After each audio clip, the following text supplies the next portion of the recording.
Good morning students. Chapter 6 शब्द रचना। शब्द रचना में पहला टॉपिक क्या है? समास। ठीक, चैप्टर 5 तक मैंने कंप्लीट कर दिया है। एक्सप्लेन भी और एक्सरसाइज क्वेश्चन आंसर सारा कंप्लीट है। अगर जिसका नहीं कंप्लीट है वो भी पुनः कंप्लीट कर लें। जहाँ जिसको प्रॉब्लम होती है वो हमसे वीडियो ग्रुप में पूछ सकते हैं। ठीक, सबका चैप्टर 5 तक कंप्लीट हो। अब नेक्स्ट टॉपिक में हम आज चैप्टर 6 समास का एक्सप्लेन कर रहे हैं। आप लोग वीडियो को देख के इसका एक्सप्लेनेशन पुनः रिवाइज करना। ठीक, और वीडियो देखने के बाद इसकी एक्सरसाइज आपको स्वयं फिल करनी है।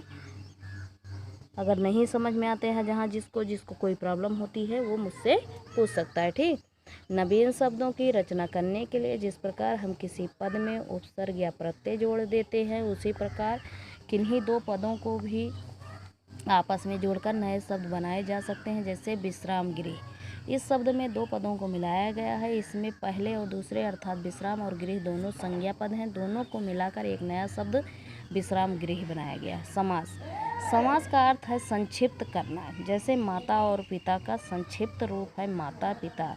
ऐसा कहने पर अर्थ में किसी तरह का परिवर्तन भी नहीं है और शब्द संक्षिप्त भी हो गया। परिभाषा, समास की परिभाषा, जब दो या दो से अधिक शब्दों के योग से एक नया शब्द बनाने की प्रक्रिया को समास कहते हैं। समास की विशेषताएं, दो या दो से अधिक शब्दों के मेल को समास कहते हैं। ये शब्द आपस में किसी न किसी रूप में संबंधित होते हैं। समास के प्रयोग से भाषा में संक्षिप्तता तथा उत्कृष्टता आती है। शब्दों का मेल इस प्रकार किया जाता है ताकि उक्त तीनों उद्देश्य पूरे हो सकें। समस्त पद, शब्दों को जोड़ने या मिलाने के बाद एक नया शब्द बनता है जिसे समस्त पद कहा जाता है। जैसे राजा का महल, राजमहल, यहाँ राजमहल समस्त पद है। विग्रह, समस्त पद को फिर से पहले जैसी अवस्था में लाने की क्रिया को विग्रह कहते हैं। जैसे गंगा जल, गंगा का जल। संधि एवं समास में अंतर, संधि वर्णों में होती है, समास शब्दों में होता है। संधि में विभक्ति या शब्दों का लोप नहीं होता। समास होने पर विभक्तियों और शब्दों का लोप हो जाता है। जैसे धनहीन, धन, जैसे धन से हीन, धनहीन, यहाँ से विभक्ति का लोप हुआ। समास के भेद, समास के निम्नलिखित 6 भेद होते हैं। नंबर 1 अव्ययी भाव समास, दूसरा तत्पुरुष समास, तीसरा है कर्मधारय, फिर चौथा बहुव्रीहि, पांचवां द्विगु और छठा द्वंद्व समास। अब नंबर 1 है अव्ययी भाव समास। जिस सामासिक पद शब्द में पहला शब्द प्रधान हो, अव्यय हो एवं उसके योग से समस्त पद भी अव्यय बन जाए उसे अव्ययी भाव समास कहते हैं। जैसे इसके एग्जाम्पल है, बुक आप लोगों के पास होगी, बुक से आपको इसको सब पढ़ना है और लिखना भी है। दूसरा है तत्पुरुष समास। जिस समास के समस्त पद का पूर्व पद संज्ञा हो, गौड़ हो और उत्तर पद प्रधान हो उसे तत्पुरुष समास कहते हैं। इसके विग्रह में कारक चिन्हों का प्रयोग होता है किंतु समस्त पदों में उनका लोप होता है। जैसे राह के लिए खर्च, राह खर्च। ठीक, तत्पुरुष समास के भेद हैं, ये सारे दिए गए हैं। इसको बुक से तुम लोग खुद पढ़ना। जहाँ भी कोई समस्या होती है उसको मुझसे पूछ सकते हो। फिर तीसरा है कर्मधारय समास।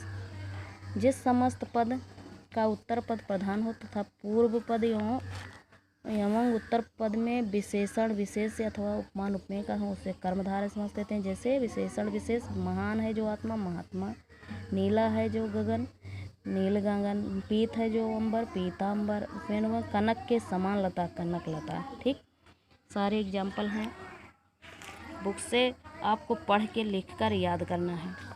बहुव्रीहि समास।